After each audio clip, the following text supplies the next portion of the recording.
2 out of every 3 eligible people in the U.S. are fully vaccinated against the coronavirus. But the average pace of new vaccinations is slowing. Carter Evans is in California, where some people are protesting vaccine mandates. Small but vocal groups of California parents are pushing back against a statewide mandate requiring all students be vaccinated as soon as they're eligible and the FDA gives full approval. I think that we should have the right to be able to choose whether or not we want our kids to be injected with antifreeze and formaldehyde. That's not accurate, and it's the kind of misinformation some parents are falling victim to, according to Dr. Peter Hotez. Can you explain how this is not an experiment on children? Research and development for over a decade went into this current generation of COVID vaccines. So these are as well vetted and tested as just about any vaccines we've ever used. Today is the deadline in Washington state for public employees, healthcare workers, and school employees to be fully vaccinated or risk losing their jobs. Governor Inslee says he will not delay the deadline. This is the last time you'll hear me in a state patrol car, and Jay Inslee can kiss my. In Chicago, the police union says more than a third of officers still have not reported they're vaccinated, and their union leader is urging them to hold the line. I really hope that the men and women of the Chicago Police Department are not going to ruin their careers over going to a website and saying yes or no. Nationwide, 18 states and the District of Columbia have vaccine mandates for at least some state workers. But Washington, Oregon, and Massachusetts are the only states that won't allow opting out of the vaccine with a weekly test. Do you think we can get to the level we need to be at as far as vaccinations are concerned with these mandates? No. Ultimately, we're still going to need cooperation with the governors and elected leaders of states that are not buying into it at this point. California already requires students to be vaccinated against the viruses that cause measles, mumps, and rubella. Enforcement of the COVID vaccine mandate could begin as early as January, but the governor here says it's more likely to apply to students in 7th through 12th grades in July of next year. Elaine? Carter Evans, thank you. For more, I want to bring in emergency medicine physician Dr. Owais Durrani. Doctor, thank you very much for being with us. I want to start with the news about Colin Powell. As we know, he died from complications of COVID-19, even though he was fully vaccinated. At the time, he was also battling a form of blood cancer. Did that make him more vulnerable to complications? Yeah, thanks for having me this evening. You know, I had the pleasure of meeting General Powell about a decade ago when I was a freshman in college, and he, left an inspiring mark on me. He was, generous with his time, inspirational, down to earth. So my thoughts go to his family. As you mentioned, he was in the highest risk of categories. His age alone put him in a high-risk category, and then multiple myeloma is a cancer of the blood cells, of the plasma cells in particular, which are in charge of creating the antibodies that we all talk about.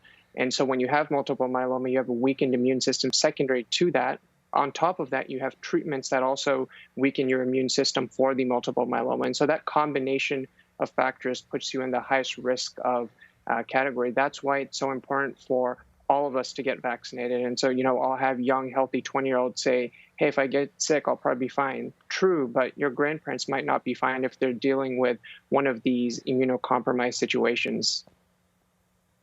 Is it clear, though, doctor, for people with those compromised immune systems, like cancer patients, will vaccination offer enough protection against the coronavirus? Is that just dependent, person to person? Yeah, so it'll be dependent person to person and how advanced the disease you have is. So having one type of cancer, being caught super early versus something that is spread all over is going to be two different situations.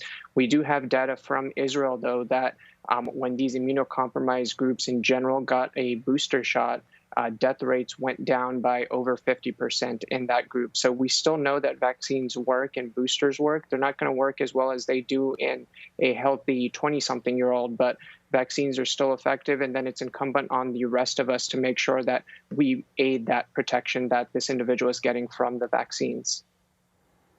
Well, 2/3 of eligible Americans are fully vaccinated, and nearly 80% of adults have had at least one dose. Doctor, is this still a pandemic of the unvaccinated?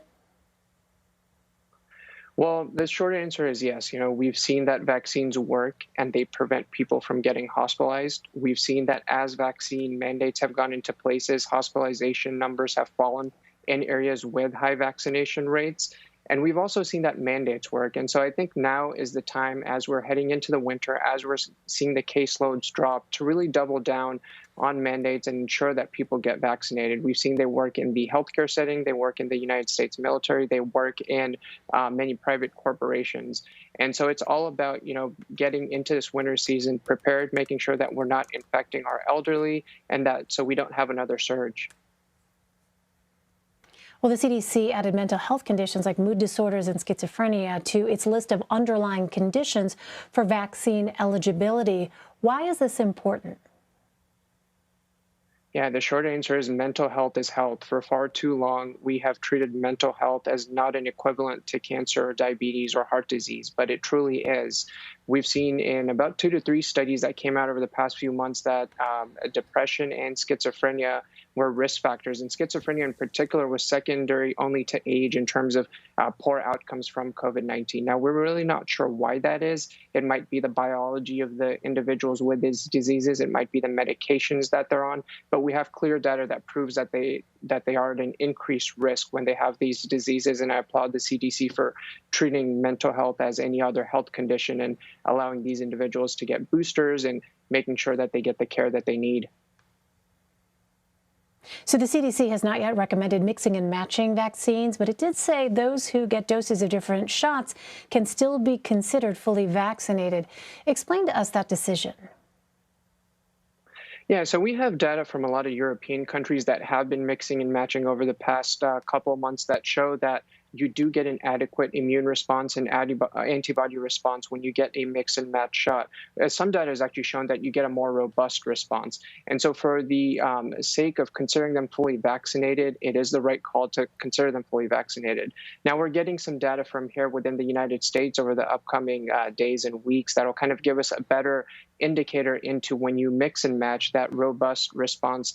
Is that extra antibody boost going to give you longer term protection, or is it just kind of a shorter term thing and getting the same dose of the series that you're on is equivalent to that? And so we'll get more data on that over the upcoming weeks and months, but indications do show that mixing and matching works to prevent you from hospitalization and death. Well, coronavirus cases are beginning to rise in a handful of states, but overall, the nation's infection rate is falling, with the daily average down to just under 68,000. Doctor, can we avoid another catastrophic winter surge? I think we can. I think it's a really exciting time. A lot of us avoided travel and meeting up with our families during the holidays, and so the possibility of doing that this year is really exciting, and I think people should be excited about that. We just need to ensure that these dropping numbers continue to drop and we don't stay at a really kind of high baseline level where we can have another surge from that. To my patients, I tell them, if you can get vaccinated, if you're eligible to get vaccinated, and hopefully we'll get some vaccines for younger kids approved at the end of this month, beginning of next month. And so that'll be number one. Number two is going to be traveling in a safe way.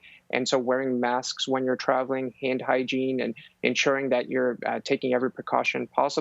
And then it was good to see that the Biden administration is investing in testing. Testing is going to be key to getting us through this fall and winter, and taking those rapid antigen tests before you meet up with family members and travel. So I think if we do all of those things, we'll have a winter that is bearable and enjoyable, honestly.